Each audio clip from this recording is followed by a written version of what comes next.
joining us on a What up, Thursday. GOAT? How are you, Mina? Hey, happy Thanksgiving, guys.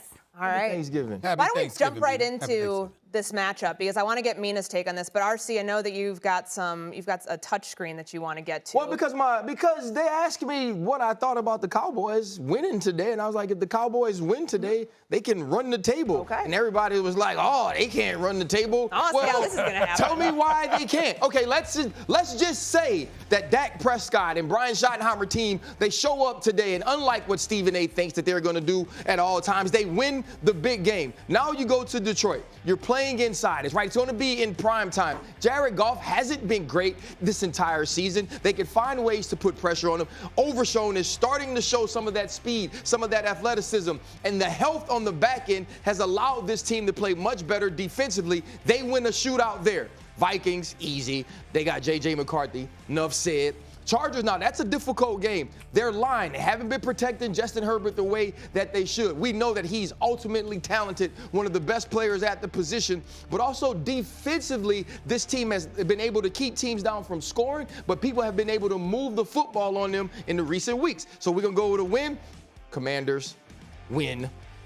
Giants, win. They're going to eat a dub there like Jameis. And so to me, I think that this team could easily run the table, but today is the pivotal game. I believe Peter Schrager was on, I guess, last week, right? And he talked about this 3-game run that they have to go on in order to give themselves a chance to win down the stretch. And by beating the Philadelphia Eagles in game 1, I believe that this is the pivotal game here against Kansas City. Okay, so you have them going 6-0. Mina, do you agree? No, I don't. Love your suit today, Ryan. Don't love this take because I do not have the Cowboys beating the Lions in Detroit. In Detroit being a key word there. If it was outdoors, well, obviously the Cowboys don't play outdoors, but Jared Goff, cold weather, you got some uncertainty there in Detroit, though. And notably, Frank Ragnow, their center, coming back from retirement, massive if he can play in this game. The Cowboys now have one of the best interior pass rushes in the league. We'll talk about that as the show goes on. That would have been a big concern of mine with the Detroit Lions interior offensive line, but now that concern has been assuaged to some degree. I also think they're going to be able to run on them. They have not faced a rushing attack like Jahmyr Gibbs that has truly tested that improved run defense. And on the other side of the ball, I love this Detroit defense. I love Kelvin Shepard's ability to game plan. I just don't think I'll pick them to win that game. Now, the other games, I actually think they can win all of them. So this is pretty tight. But I don't think Dallas beats Detroit in Detroit. Stephen A.? No, I'm going to let Woody go first, please. I'm going to let Woody go first. Go ahead, Woody. I feel like 6-0, 5-1. I feel like you got some loading over there when you said I'm going to let somebody go first. I actually agree with Ryan. Okay. I do. I think they get past Kansas City. I think there's a good chance of them going 6-0. And Mina brings up a good point about the Dallas Cowboys on the road and getting Frank Ragnow back. That's a big plus for the Detroit Lions. I also would say I think the Dallas Cowboys can exploit the secondary of the Detroit Lions in that game. When you're facing maybe the best dual wide receivers that we have in our game, I think that's going to be a big thing. And that game is indoors. Yeah. I mean, to me, the thing that plays out the most, 4 of those games are indoors. And then you got the Commanders and the Giants outside when those guys going to be in their U-Haul trucks anyway. Again, that's why today's game is massive, in my opinion, for the Dallas Cowboys. So, here, the schedule, Kansas City, at Detroit, Minnesota, at Los Angeles. That's 4 in a row indoors for the Dallas Cowboys. Stephen A.? Mina, you arrived for hour number 2 of First Take. You did not witness you did not witness the positivity, the abuse. You did not witness the abuse that I received in hour number 1 because Mr. Sensitivity over there, Orange Crush, called me a hater. So what I've decided to do, Mina, just so you know, since Courtney did not introduce it properly when it comes to me, Courtney, here's the deal. I've decided that I'm going to spend the next half hour dedicating this show to the Ryan Clarks of the world, to people in the sports world who thinks that I'm negative, I'm too negative. I am going to speak in a manner that is pleasing to them for the next half hour. TVA until 11:30, okay? Here's the deal, y'all.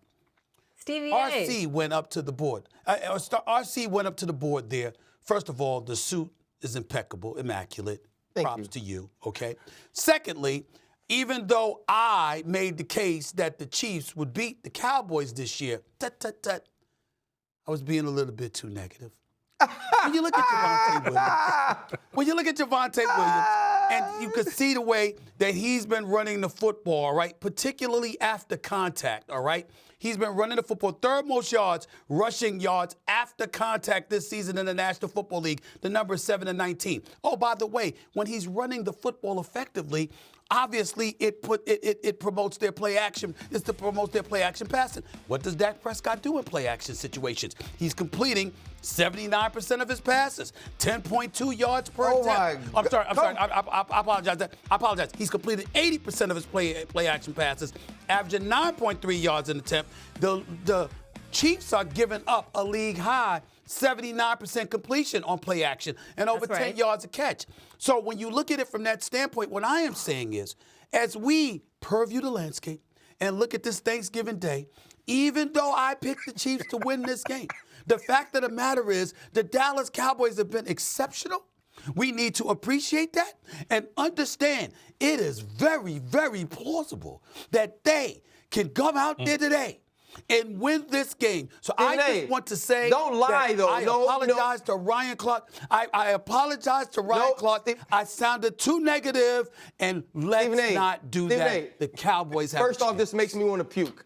That's first and foremost. I don't know if you Stevie A, Stephon Urkel. I don't know who the hell you're being right now, but it's absolutely disgusting, right? And it makes you want to throw up in my mouth. And secondly, you don't have to lie and say positive things about the Dallas Cowboys you don't want to say. If you think Kansas City's going to win, just talk about Kansas City. No, I'm not lying. I mean, I'm not lying. I'm saying I got Stevie A is a great analyst. Winning.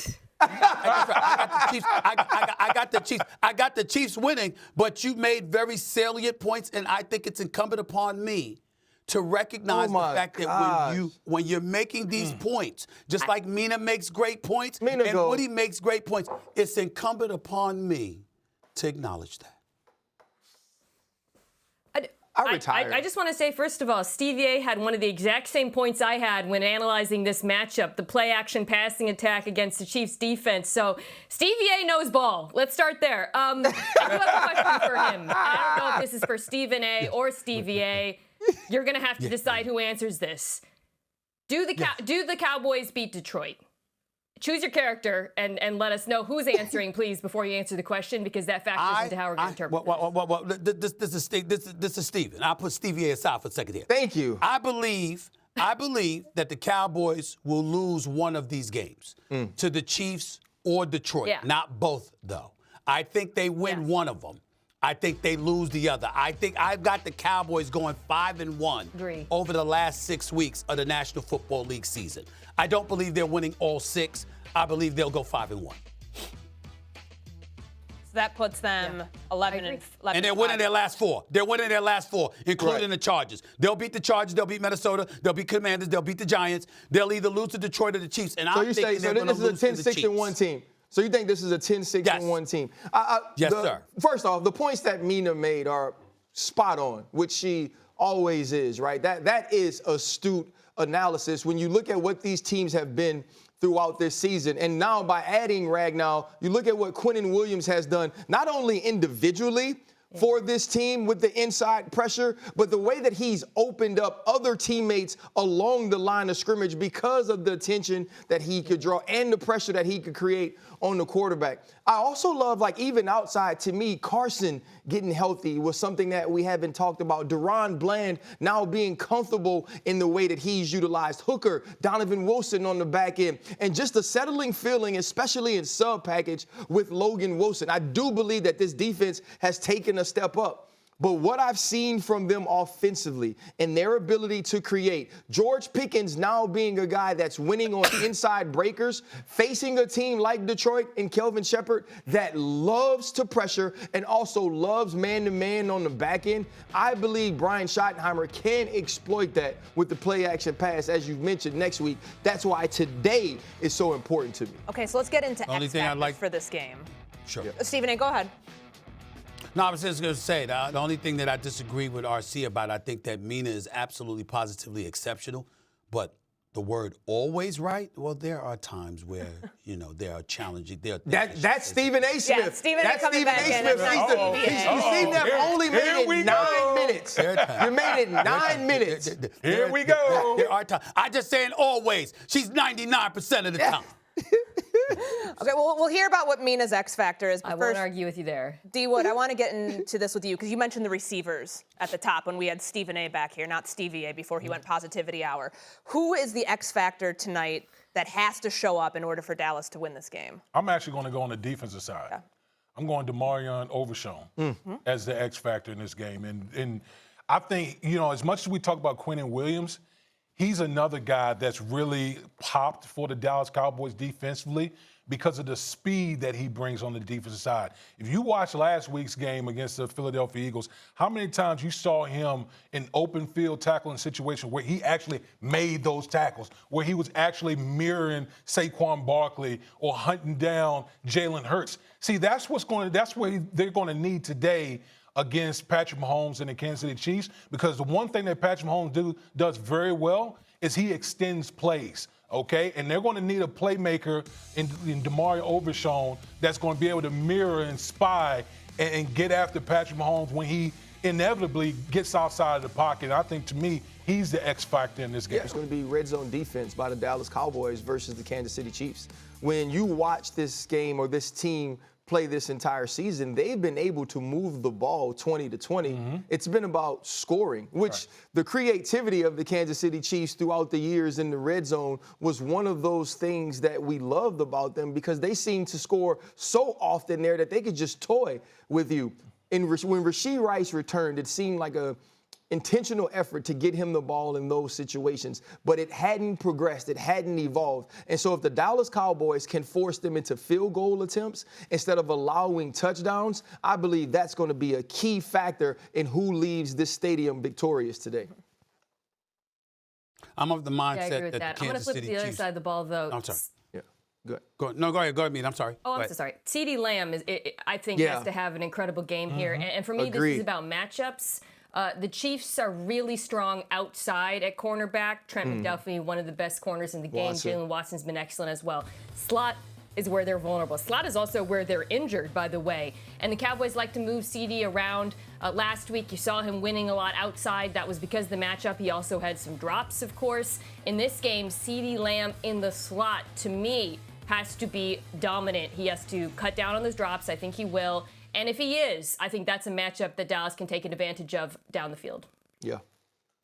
In my personal opinion, I mean, when I brought up the stat a little while ago that other than the Colts, nobody's in the red zone more than the Kansas City Chiefs. The issue is them punching it into the end zone. I think that's the key. You're going to have opportunities to be in the red zone against the Dallas Cowboys this afternoon. What are you going to do about it? Are you going to punch it in, or are you going to be settling for field goals? Because that ain't going to cut it against CeeDee Lamb, which I think is determined to make amends for the 7 drops or so he's had over the last couple of weeks, combined with the way that George Pickens has been playing. I think when you look at Pickens and CeeDee Lamb, you know they're going to make some noise. Dak is playing out of his mind. Obviously, you got to neutralize Javonte Williams to some degree, so they're not able to capitalize off of play action, because you know what? That's not something you're going to be able to depend on if you can't run the football effectively.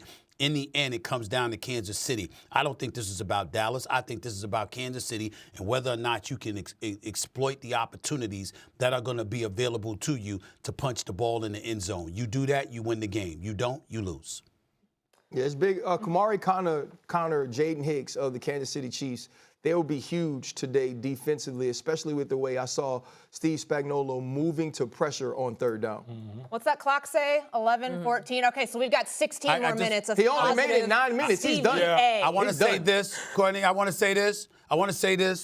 In RC's diatribe or soliloquy, whatever word is appropriate, I did detect just a bit of cynicism as he was dissecting stuff. I would ask him to be a bit kinder. It is Thanksgiving. Let's be nice to people out there. Let's be nice, RC. And by the way, the frown on your face, smile more, laugh more, enjoy, be thankful for the. No, bro. I would say that RC needs to do that. This how the heathens act right after they get baptized. right? They will come out the water and quote the Bible to you. Yeah. No, yeah. my brother. Hey, the Bible RC, says that any man who is in RC. Christ is a new creation, my RC. brother. Old things are gone, all things made one new. question. one question for you, RC. How would you know? Because I be in church a lot. What you mean? No, because that's how you act. Because that's how you act. That's why you. Well, reverse That's how you psychology do it. there.